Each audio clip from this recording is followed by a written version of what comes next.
Hindi ko alam ba't nawala ang sound nito. Pero basically, sabi ko lang naman dyan is tinatamad akong umalis kasi naman sobrang init sa Pinas.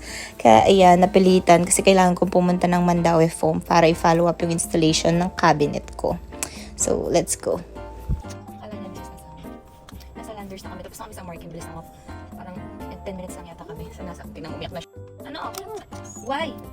Huwag ka na sumama, iwan ka na lang. No, maiwan ka na. Okay, insist mo sarili mo. Ba't natin i-insist ang sarili natin? Okay, pass mo naman. Kasi may free akong, sakto nag-expire ng March yung card ko. So may, na-receive akong voucher from Maya na free card. So nag-register ulit ko. So now, i-claim ko yung card. Then mag-grocery card ako.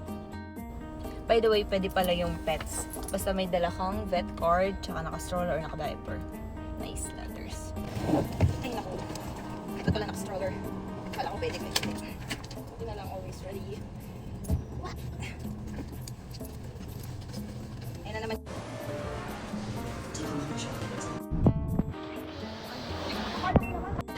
Ito yung struggle kasi dalawa. Syempre dahil feeling vlogger tayo for today's video, tinry natin yung ganyang eksena. Di ba ang hirap ng may dalawang stroller? Tapos, ayan, check out na, done!